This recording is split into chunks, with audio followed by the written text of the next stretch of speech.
আল্লাহর পরে ইবাদতের পরে খিদমত, ভালো ব্যবহার এবং সৎ আচরণ করতে বলা হয়েছে মা বাবার সঙ্গে। কথা বলেন ঠিক কিনা? আল্লাহ রাব্বুল আলামিন বলেন ওয়াসাইনাল ইনসানা বিওয়ালিদাইহি। আল্লাহ পাক বলেন দুনিয়ার প্রত্যেকটা সন্তানের উপর আমি আদেশ দান করলাম, আমি আল্লাহ হুকুম দায়ের করলাম তারা যেন তাদের মা বাবার সঙ্গে ভালো ব্যবহার করে, তারা যেন তাদের আম্মা আব্বার সঙ্গে সৎ আচরণ করে। এই পৃথিবীতে নবী বলেন, ওলি বলেন, আলেম বলেন, পীর বলেন, গাউস বলেন, প্রত্যেকেই মা বাবার পক্ষ থেকে এসেছে। আর মা বাবার প্রতি সকলকেই সম্মানের নির্দেশ, সৎ আচরণের নির্দেশ দিয়েছেন আমার আল্লাহ। কথা বলেন ঠিক কিনা? আমার বন্ধুগণ, রাসূল করিম সাল্লাল্লাহু আলাইহি ওয়াসাল্লামের জিন্দেগিতে আমরা পাই আমার নবীজি আম্মা আব্বার প্রতি এত সৎ আচরণ করতেন, এত ভালো ব্যবহার দেখাতেন। আমার নবীজি একদিন বসে আছেন সাহাবীদের সামনে, হঠাৎ করে একটা বুড়ি মা আসলো, বোরকা পরা, কালো বোরকা, সমস্ত আপাদমস্তক ঢেকে পর্দা করে নবীজির কাছে আসতেছিলেন। আমার নবীজি উঠে দাঁড়িয়ে ওই বুড়িমাটা কাছে আসার পরে নিজের গায়ের চাদরটুকু ওই বুড়িমার জন্য বিছিয়ে দেন। বিশ্ব নবীর গায়ের চাদর, চারটিখানি কথা নয়, যেই নবীর গায়ের চাদরে বসা তো দূরের কথা, তার সম্মুখে সুউচ্চ কণ্ঠে আওয়াজ করে কথা বলাও নিষেধ। কথা বলে ঠিক কিনা? আল্লাহ রাব্বুল আলামিন পরিষ্কার বলেছেন, ইয়া আইয়ুহাল্লাযীনা আমানু লা তারফাউ আসওয়াতাকুম ফাওকা সাওতিন নবী ওয়া লা তাজহারু লাহু বিল কওলি কাজহরি বা'দিকুম লিবা'দিন আন তাহবাতা আ'মালুকুম ওয়া আনতুম লা তাশউরুন। আল্লাহ রাব্বুল আলামিন আদেশ দিলেন, হে দুনিয়ার মুসলমানেরা, নবীর সাহাবীদেরকে উদ্দেশ্য করে বললেন, কোন সাহাবী? দুনিয়ার কোন সাধারণ সাহাবী নয়, হযরতে আবু বকর আর হযরতে উমর বড় দুইজন জালিলুল কদর সাহাবী, যারা পরস্পর কোন একটা বিষয় নিয়ে আমার নবীজির সঙ্গে কথা বলছিলেন, সামনে কথা বলছিলেন। আল্লাহর নবী বললেন, অমুক যুদ্ধে সেনা প্রধানের দায়িত্ব কাকে দেওয়া যায়? হযরত আবু বকর বললেন, অমুক সাহাবীকে দেওয়া যায়। হযরত উমর বললেন, না, অমুককে দেওয়া যায়। আবু বকর রাদিয়াল্লাহু তাআলা আনহু বলেন, না, উমর, অমুক সাহাবীকে দিলে ভালো হয়। হযরত উমর বললেন, না, অমুককে দিলে ভালো হয়। এক পর্যায়ে দুইজনে একটু জোরে জোরে কথা বলা শুরু করলেন। একজন একজনের কথা বলে তো আরেকজন এর বিপরীততা করে, অপরজনের নাম বলে। যখন রাসূলুল্লাহর সামনে আওয়াজটুকু একটু বড় হয়ে যাচ্ছে, আল্লাহ পাক বরদাস্ত করতে পারেন, সাথে সাথে আয়াত নাযিল করে জানিয়ে দিলেন, আবু বকর, উমর, উসমান, আলী, সমস্ত সাহাবী, সমস্ত মুমিনরা শুনে রাখো, আমার নবীর সম্মুখে যদি সুউচ্চ কণ্ঠে কেউ কথা বলে, চিৎকার করে করে যদি কেউ কথা বলে, তার নামাজ, তার রোজা, তার হজ, তার যাকাত, তার কোরআন তেলাওয়াত, তার 20 বছরের তাহাজ্জুদ আর দৈনিক 70 থেকে 80 রাকাত নফল নামাজ সবকিছু নষ্ট হয়ে যাবে, এমন কি সে টেরও পাবে না। রাসূলুল্লাহর সামনে কেউ যদি সুউচ্চ কণ্ঠে আওয়াজ করে, চিৎকার করে, চেঁচামেচি করে, বেয়াদবি করে, সে যত বড় সাহাবী হতে পারে, তার জিন্দেগীর সব আমল নষ্ট হয়ে যাবে। আজকের দিনে রাসূলুল্লাহ নাই, নবীর ওয়ারিস, নবীর উলামায়ে কেরাম। আল্লাহর নবী নিজে বলেছেন, ইন্নামাল উলামা ওয়ারাসাতুল আম্বিয়া ওয়া ইন্নাল আম্বিয়া লাম ইউআররিসু দিনারা ওয়ালা দিরহামা। আল্লাহর নবী বলেন, নবীগণ শেষ, অতীতের নবী একজন চলে গেলে তার পরিবর্তে আরেকজন নবী আসতো, ওনার জায়গায় আরেকজন আসতো, একজনের দায়িত্ব আরেকজন আঞ্জাম দিত। নবুয়তি দায়িত্ব পালন করার জন্য যুগে যুগে একের পর এক নবী এসেছে। আমার নবী বলেন, আনা খাতামুন নবিয়্যিন লা নবিয়্যা বাদি, আমার পরে আর কোনো নবী নাই। সুতরাং আমারই নবুয়তি কাজকে আঞ্জাম দেওয়ার জন্য, অনাগত ভবিষ্যতের উম্মতের কাছে পৌঁছানোর জন্য আলেমদেরকে আমি আমার ওয়ারিস বানায় গেলাম। নবীর সামনে যদি বেয়াদবি কেউ করে, সাহাবীদেরকে উদ্দেশ্য করে বলছেন, তোমাদের নামাজ রোজার আমল নষ্ট হবে। আজকের দিনেও বলতে চাই, নবীর ওয়ারিস হক্কানি উলামায়ে শানে যদি কেউ বেয়াদবি করে, তুমি দাবি করতে পারো আমি 20 বছর ধরে তাহাজ্জুদ পড়ছি, তুমি দাবি করতে পারো দৈনিক 70 থেকে 80 রাকাত নফল নামাজ পড়ি। অমুক এমপি বলে যে আমি তো দৈনিক 70 থেকে 80 রাকাত নফল নামাজ পড়ি, 20 বছর ধরে তাহাজ্জুদ পড়ি। খোদার কসম, হক্কানি উলামায়ে শানে বেয়াদবি করবে, 20 বছর নয়, সারা জীবনে তাহাজ্জুদের নামাজ নষ্ট হয়ে যাবে। বড় কথা বলে, আমরাও তো কোরআন পড়ি, আমরাও তাহাজ্জুদ পড়ি, আমরাও হজ করি, আমরাও যাকাত দেই, আমরাও দৈনিক 70 থেকে 80 রাকাত নফল নামাজ পড়ি। রাসূলুল্লাহর কাছে বসে যারা বেয়াদবি করেছিল তাদের আমল যেমন নষ্ট হয়ে যাবে, আজকের দিনে আলেমদের সাথে যারা বেয়াদবি করবে তাদের আমল নষ্ট হবে। কথা বলেন ঠিক কিনা? সাহাবায়ে কেরাম চিন্তিত হয়ে গেলেন, পেরেশানিগ্রস্ত। কে এমন মহিলা, তার পরিচয় কি, যিনি বিশ্বনবীর চাদরে বসতে পারেন? তার দাম, তার মূল্য, এত দামি মানুষটা কে আমাদের জানা দরকার। আমার নবীজির চাদরটা বিছিয়ে দিলেন। ওই বুড়িমা সে চাদরের মধ্যে বসে যায়, আল্লাহর নবীর সঙ্গে কানে মুখে কি যেন কথা বলে কিছুক্ষণ, এরপরে বিদায় নিয়ে উঠে যায়। আমার নবীজি ওই মহিলাকে কিছু হাদিয়া দিয়ে দিলেন এবং 40 কদম এগিয়ে দিয়ে আসে। সাহাবায়ে কেরাম প্রশ্ন করলেন, ইয়া রাসূলুল্লাহ, ইয়া হাবিবাল্লাহ, ওই ভাগ্যবতী মহিলাকে যে আপনার চাদরে বসতে পারে, তার দাম কত, তার পরিচয় কি? ইয়া রাসূলুল্লাহ, যার জন্য আপনি 40 কদম এগিয়ে গেলেন, যাকে পকেট থেকে বের করে হাদিয়া দিলেন, এত সম্মান দেখালেন, আমরা জানতে চাই ওই মহিলার পরিচয়টা কি? আমার নবীজি ডাক দেয়া বলেন, ও আমার সাহাবীরা, আমার জন্মের পূর্বে আমার জন্মদাতা পিতাকে হারিয়েছি। আমি আমার জন্মের পরে আমার পিতাকে দেখি নাই। জন্মের কয়েক বছর পরে আমি আমার মাকে বিদায় জানিয়েছি। আমি কোনো কিছু বুঝে ওঠার আগে আমার মা বাবা নাই। পৃথিবীতে প্রত্যেকটা সন্তান মার আদর পায়, বাবার স্নেহ পায়। আবার সন্তান একটু বড় হলে মাকে বাবাকে খেদমত করে। আমি বিশ্বনবী বারবার মা বাবার সঙ্গে ভালো ব্যবহার করতে আদেশ করি, কিন্তু নিজে কখনো আমার মা বাবাকে আমি খেদমত করতে পারি নাই, কারণ আমি বুঝে ওঠার আগে আমার মা বাবা নাই।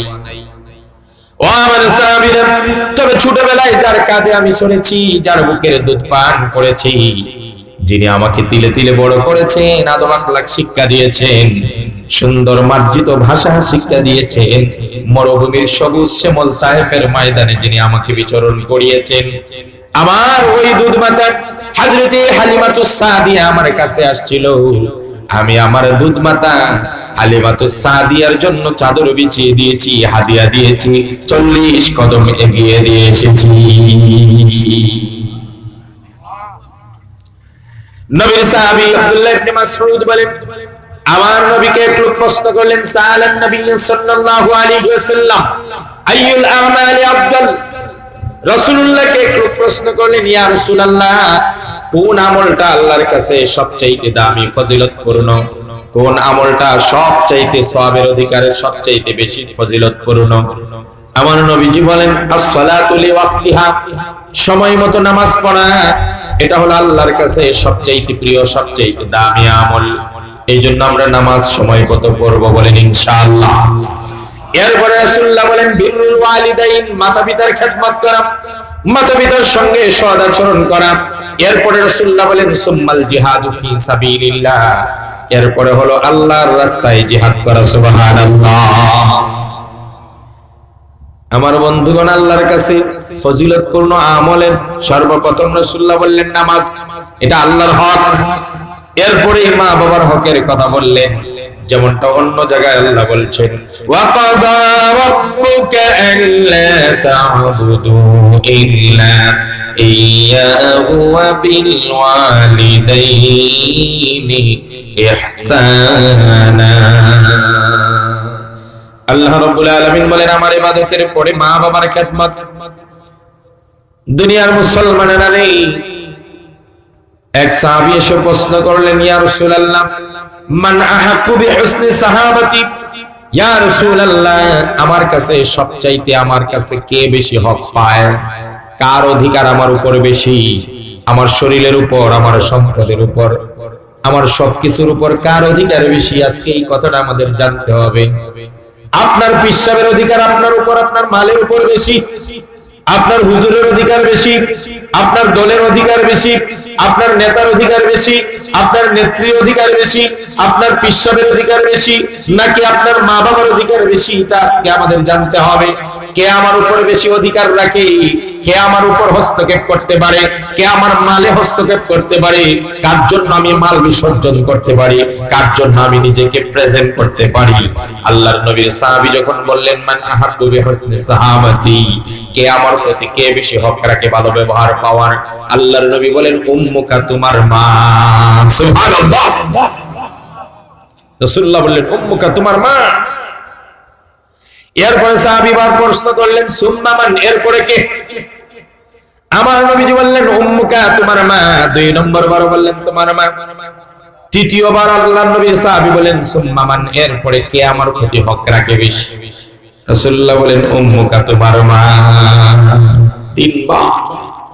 এরপরে সাহাবী বললেন সুম্মা মান, এরপরে কে? আমার নবীজি বলেন আবুকা, তোমার বাবা। আল্লাহু আকবার। তিনবার মায়ের কথা বলেছেন, একবার বলেছেন বাবার কথা। এর কারণ আছে।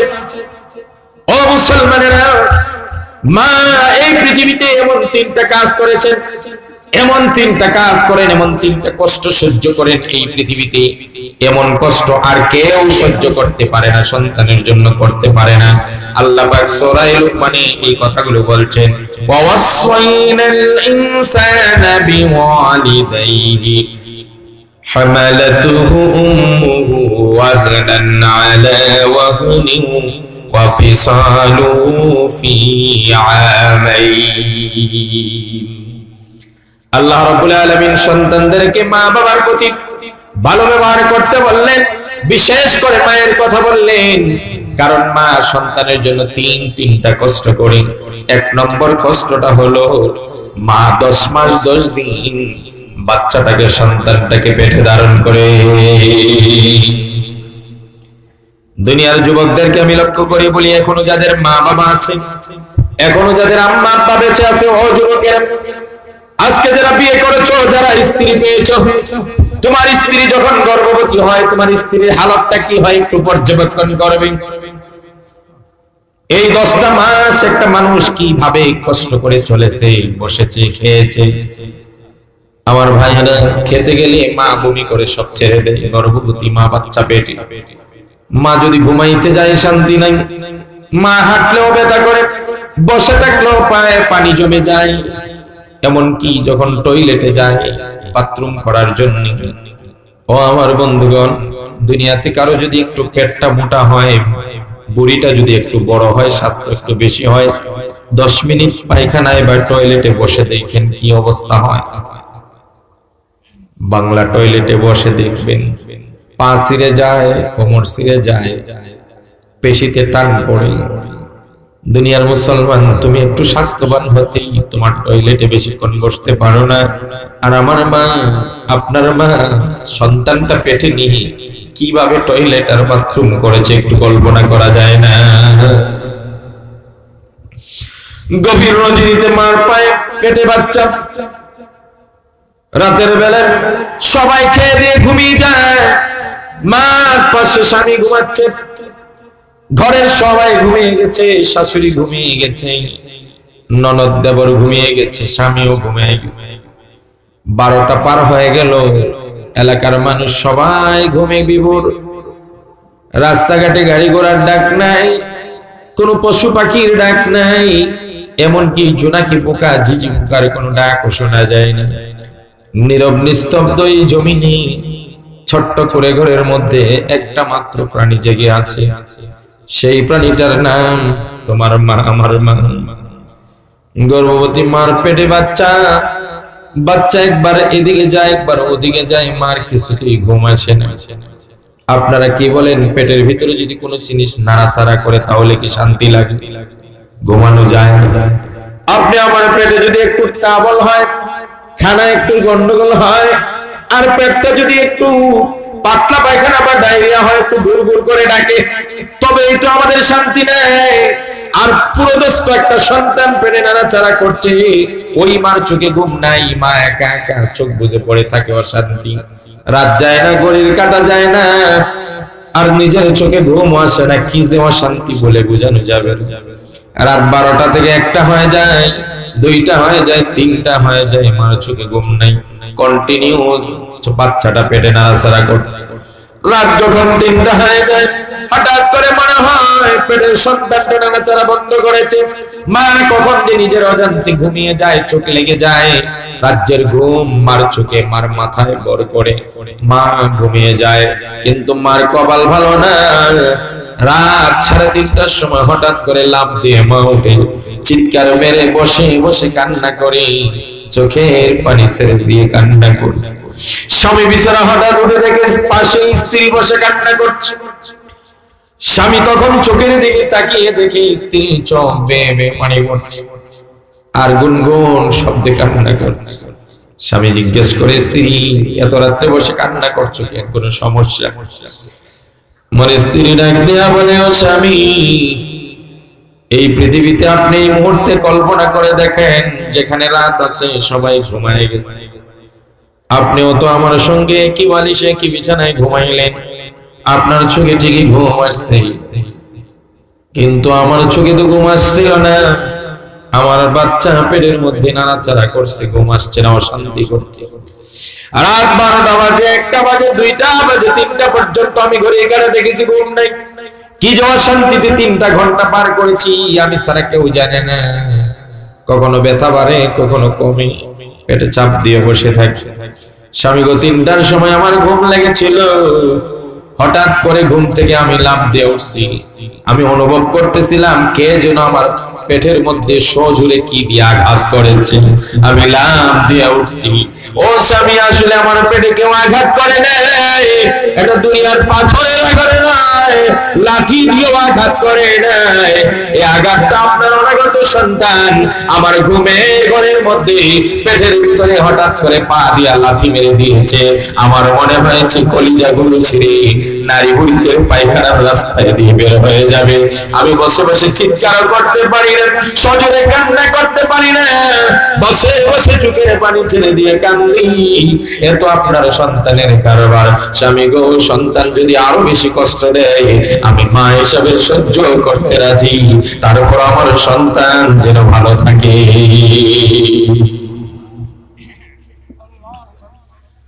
হামালাতহু উম্মুহু ওয়াহনান আলা ওয়াহনিন, আল্লাহ পাক বলেন কষ্টের পর কষ্ট করে মা পেটে সন্তান ধারণ করেছে।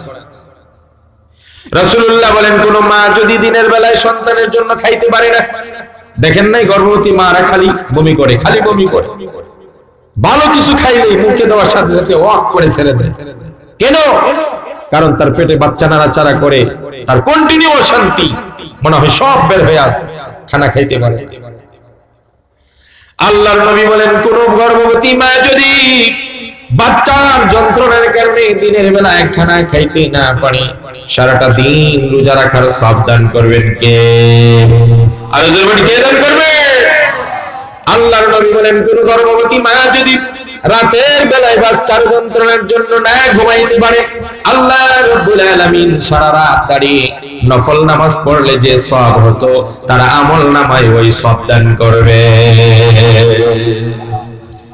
মা 3টা কষ্ট করে সন্তানের জন্য। কয়টা কষ্ট? 1 নম্বর 10টা মাস মা কষ্ট করে। আরে মেয়ে, সামান্য একটা টিউমার পেটে যদি হয়, আমাদের কি যন্ত্রণা, তাড়াতাড়ি অপারেশন করাই। একটু অ্যাপেন্ডিসাইটের ব্যথা হয়, একটু গ্যাস্ট্রিকের ব্যথা হয়, তাহলে কি যে যন্ত্রণা, আপনি চিন্তা করছেন কখনো? আর একটা জীবন্ত মানুষ আরেকটা জীবন্ত মানুষকে নিয়ে 10টা মাস কেমনে কাটায়, মা ছাড়া এই যন্ত্রণা কেউ সহ্য করতে পারে না। হামালাতহু উম্মুহু, আল্লাহ বলেন মা সন্তানকে 10 মাস পেটে নিচ্ছে, এর ঋণ, এর প্রতিদান সন্তান সারা জীবনও দিতে পারবে। 2 নম্বরে আরেকটা কষ্ট মা করে, এই কষ্ট কেউ করে না। 2 নম্বর কষ্টটা হলো, আমার মা, আপনার মার পেট থেকে যখন আমরা দুনিয়াতে আসি, ডেলিভারি কেস যখন শুরু হয়ে যায়, মার ব্যথা যখন বেড়ে যায়, মাকে অপারেশন থিয়েটারে নেওয়া হয়, সুতিকাগারে নেওয়া হয়, আমাদের দেশের বিভিন্ন ঘরে নিয়ে যাওয়া হয়। মার ব্যথা কখনো ধরে কখনো ছাড়ে, ব্যথার পর ব্যথা উঠতেছে। ডাক্তার আর বিশেষজ্ঞ সায়েন্টিস্টরা বলে একটা গর্ভবতী মা প্রসব বেদনা যে পরিমাণ কষ্ট হয়, ওই পেইনটা যদি সমপরিমাণ ব্যথাটা যদি একটা সুস্থ শরীরে, একটা সুস্থ পুরুষের শরীরে ওই পরিমাণ ব্যথা দেওয়া হতো, সায়েন্টিস্টরা বলে ওই ব্যথা সহ্য না করতে পেরে একটা সুস্থ পুরুষ পাগলের মতো রাস্তায় দৌড়াইতে থাকতো। কিন্তু এই পরিমাণ ব্যথাই আমার মা, আপনার মা বাচ্চা প্রসবকালে ভোগ করেছে। আপনার শরীরে আমার শরীরে সমপরিমাণ ব্যথা যদি দেওয়া হতো, সায়েন্টিস্টরা বলেন পাগল হয়ে দৌড়াই। কিন্তু এই ব্যথাও কে সহ্য করেছেন? আপনি আমার। মার প্রসব বেদনা শুরু হয়ে গেল। কখনো শাশুড়ি হাত ধরে, শাশুড়ি মা আমাকে ক্ষমা করে দাও, আপনার কোনো হক আদায় করতে পারি না, খেদমত করতে পারি না, এবারে মনে হয় আমি আর বাঁচবো না। সবার কাছ থেকে বিদায় নিয়ে শেষমেশ স্বামীর হাত ধরে বলে, স্বামী গো, লক্ষণ ভালো না, আমার ধৈর্যের সীমা পার হয়ে গেছে, আমি মনে হয় আর বাঁচবো না, আমাকে তুমি মাফ করে দিও। সবার কাছ থেকে বিদায় নিয়ে মা জননী সুতিকা করে যায়, অপারেশন থিয়েটারে যায়। যাওয়ার পরে যখন ব্যথার পর ব্যথা বাড়তে থাকে, মার এক একটা ব্যথা যেমন পাহাড় চাপিয়ে দেওয়া হয়। মার আমি নিজে কত বর্দানিসীন মহিলাদেরকে দেখেছি, জিন্দেগিতে তাদেরকে দেখবো দূরের কথা, তাদের কণ্ঠ শুনি নাই, কিন্তু যখন তাদের প্রসব বেদনা শুরু হয়ে গেছে, পর্দার কথা ভুলে গেছি, দুনিয়ার হিসাব নিকাশ ভুলে গিয়ে চিৎকার মেরে মেরে কান্না করেছে। কিন্তু আপনি আমার মার গর্ভ থেকে যখন আমরা দুনিয়া আসলাম, মা কিন্তু এত কষ্ট করছেন। দাত্রী মারা যখন সন্তানকে হাতে উঠায় দেয়, মা সাথে সাথে কুলে নিয়ে মা 10 মাসের গর্ভের ব্যথা আর প্রসব বেদনার কথা ভুলে যায়। আমার কলিজার টুকরা ধন আমার কাছে এসেছে, আমার সব কষ্ট শেষ। দুইটা। 3 নম্বর আরেকটা কষ্ট আমি সংক্ষেপে বলছি, মা করেন, সেটা হলো ওয়াফিসালুহু ফি আমাইন। আল্লাহ পাক বলেন 2 বছর মা দুধ পান করায়। মা যা কিছু খায় সব রক্ত পানি হয়ে দুধ হয়, আর ওই দুধ আপনি আমি বাচ্চা হয়ে পান করি। মা আঙ্গুর খায়, আপেল খায়, এগুলো আমাদের জন্য দুধ হয়ে যায়। এই জন্য ডাক্তাররা বলে বাচ্চা যাদের আছে দুধ পান করায় বাচ্চাদের, ওই সকল মহিলাদের পুষ্টি দরকার, ভিটামিনের দরকার। মা যত সুস্থ থাকবে, মা যত পুষ্টি পাবে, মা যত ভালো খাবে, বাচ্চা তত পিওর দুধ পাবে। কথা কান ঠিক না? আমাদের সমাজে শাশুড়িরা যে কেমন দজ্জাল, স্বামী যদি স্ত্রীর একটু আদর করে ওই সময় একটা কিছু এনে দেয়, তখন এরা গাল ফোলায়, বাপ আমরা মনে হয় সন্তানের মা হইছি না, এখন ওইটা লাগে ওইটা লাগে, লুকে এটা আনে ওটা আনে। না, আপনি মনটা করবেন না। একটা গর্ভবতী মা 10টা মাস কষ্ট করার পর এখন আবার বাচ্চাটা নিয়ে কষ্ট করছে, তার শরীরে অনেক ঘাটতি হয়েছে, সেটা পূরণ করা দরকার। বরং আপনি বলেন আপনার ছেলেকে, বাবা এই সময়ে আমার বৌমাকে ভালো ভালো জিনিস এনে দিবে, খাওয়াই, যাতে করে আমার নাতিটা পুষ্টি পায়। কথা ঠিক কিনা? এমনটা করেন। আমি বুঝলাম না এত জিদ কেন, এত হিংসা কিসে? বৌমাদের সাথে লাগালাগি কম করবেন, বৌমাদেরকে নিজের মেয়ের মতো দেখবেন, তাহলে আপনার মেয়েকে ওই জায়গায় তার শাশুড়ি নিজের মেয়ের মতো দেখবে। এই পৃথিবীর বদলার জায়গা, জাযাউ সাইয়্যাতি সাইয়্যাতুন বিমিসলিহা। যদি কোনো শাশুড়ি তার পুত্রবধূকে অত্যাধিক যন্ত্রণা দেয়, বেইনসাফি করে, জ্বালা যন্ত্রণা করে, তাহলে আল্লাহ বলেন তোমার মেয়েও তার শ্বশুর বাড়িতে জ্বালা যন্ত্রণা ভোগ করবে। উল্টাটাও বলি, কোন বৌমা যদি কোন শাশুড়িকে জ্বালা যন্ত্রণা দেয়, খোদার কসম ওই বৌমা যখন শাশুড়ি হবে, তার পুত্রবধূ তাকে ওই পরিমাণ জ্বালা যন্ত্রণা দিবে। কথা ঠিক কিনা? ছোটবেলার একটা গল্প বলি, এগুলার কোনো হদিস নাই, মিথ্যা হতে পারে, আগেই বলে নিচ্ছি, শুধু শিক্ষার জন্য পড়ছিলাম তাই বলছি। এক বাবা তার ছেলেকে বিয়ে করেছে, খুব সুন্দরী মহিলা, শিক্ষিতা, রূপবতী, ধনাঢ্য, দলের লন্ডনে মন্ডন দেখে সব দেখে। এখন মেয়ে, বাবা যখন বৃদ্ধ হয়ে গেল, বাবার যক্কা হয়েছে, খালি কাশে। ছেলে তো চাকরিতে চলে যায়, আর রাতের বেলায় ঘুমাইতে পারে না, দিনের বেলায় কাশের যন্ত্রণা আর ঘুমাইতে পারে না। বৌমা প্রত্যেক দিন ছেলের কানে কানে লাগায়, তোমার বাবার যন্ত্রণা ভালো লাগে, রাত্রেও কাজ দিনেও কাজ, এই যে নোংরা, এই যে ভালো লাগে। এই করতে করতে করতে করতে ফুসলাইতে ফুসলাইতে একদিন তাকে রাজি করাইছে বাবাকে নিয়ে জঙ্গলে ফেলে দেওয়ার জন্য। আউযুবিল্লাহ বলেন না। আপনারা ভাবতেছেন যে হুজুর কোন ছেলে কি তার বাবাকে জঙ্গলে ফেলে দিতে পারে? আরে মিয়া, আগে জঙ্গলে যদি ফেলে না দিতে পারতো তাহলে এখানকার বৃদ্ধাশ্রমে কিভাবে সন্তান রেখে আছে? কথা কোন ঠিক কিনা? এমন হাজারো ঘটনা আছে। ঢাকা বিশ্ববিদ্যালয়ের প্রফেসর, তিনি জাহাঙ্গীরনগর বিশ্ববিদ্যালয়ের প্রফেসর, ছেলেকে আমেরিকায় শিক্ষিত বানিয়েছে, আবার মেয়েকে লন্ডনে শিক্ষিত বানিয়েছে। এখন সে বৃদ্ধাশ্রমে দুকে দুকে মরে ঔষধ কেনার টাকা পায় না, দুইজনই বিদেশে বড় চাকরি করতেছে। তাহলে এখনকার সময়ে শিক্ষিতরা যদি মা বাবাকে বৃদ্ধাশ্রমে রাখতে পারে, তখনকার সময়ে ছেলেরা কেন জঙ্গলে বাবাকে ফেলে দিতে পারবে না? কথা ঠিক কিনা? এখানে একটা কথা বলে রাখি, মাদেরকে বলি, মারা, সব ডাক্তাররা বলে সন্তান জন্মের পরে মার শাল দুধ, প্রথম দুধটা বেশি উপকারী, এরপরে সন্তানের মার বুকের দুধ সবচাইতে উপকারী। মা গো নিজের শরীর বাঁচাইতে গিয়া নিজের সব নষ্ট হয়ে যাবে, এই জন্য অনেক মারা বুকের দুধ সন্তানকে না খাওয়ায় বাজারের দুধ খাওয়ায়। মনে রাখবাই, বুকের দুধ যত বেশি খাওয়াবে বাচ্চাকে, বাচ্চার সাথে তোমার নারীর বন্ধন তত বেশি হবে। কথা কোন ঠিক কিনা? আর যদি তাকে বুকের দুধ না খাওয়াও, wait and see, wait and see, অপেক্ষা করা, দেখতে থাকো, ওই সন্তান একদিন তোমাকে বৃদ্ধাশ্রমে প্রেরণ করবে। কথা কোন ঠিক কিনা? ওল্ড হোমে যাওয়ার জন্য রেডি থাকো। তো ছেলে রাজি হইছে বাবাকে বউয়ের কথায় জঙ্গলে ফেলে দিবে। তো তার একটা ছেলে আছে, বুঝদার হয়ে গেছে মোটামুটি, আধুনিক যুগের পোলাপান তো এখন সব বুঝে। তো সে জিজ্ঞেস করতেছে, বাবা, আমার দাদা অর্থাৎ তোমার বাবাকে নিয়ে কোথায় যাও?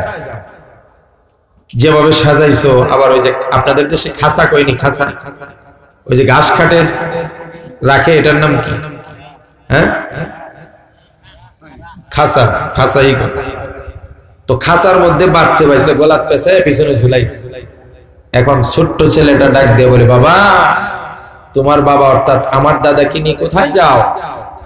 এখন সে বলছে, তোমার দাদাকে নিয়ে বেড়াইতে যাই। মিথ্যা বলছে।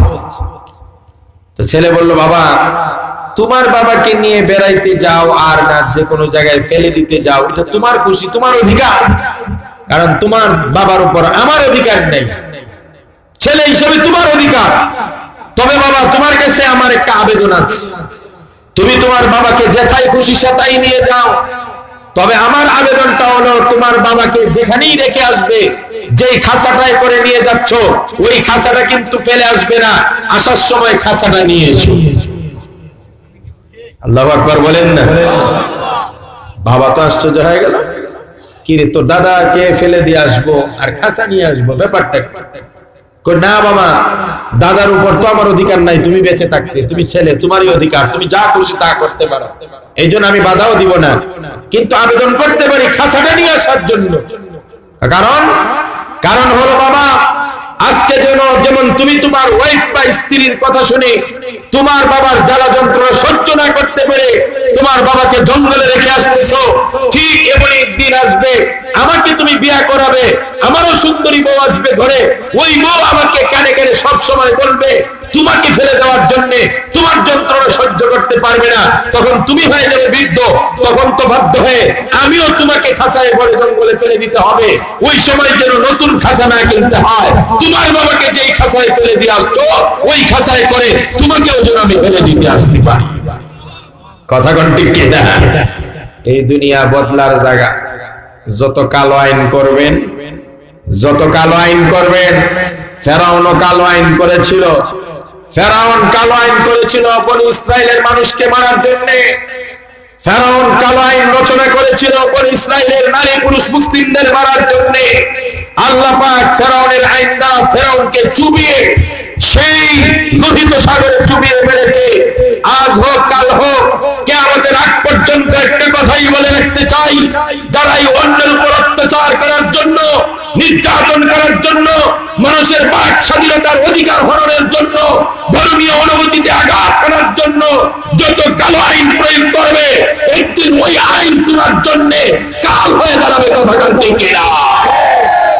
ভুলে যাবেন ইতিহাসের সবচেয়ে বড় ভুল হলো মানুষ ইতিহাস থেকে শিক্ষা গ্রহণ করে। ইতিহাস থেকে শিক্ষা গ্রহণ করুন। জুলুম আমার আল্লাহ বরদাস্ত করে না। আপনি যেই কথা বলেন তার টুটি চেপে ধরবেন। গণতান্ত্রিক অধিকার এই রাষ্ট্রের মধ্যে মানুষের স্বাধীনতা, বাক স্বাধীনতা গণতন্ত্র দিয়েছে।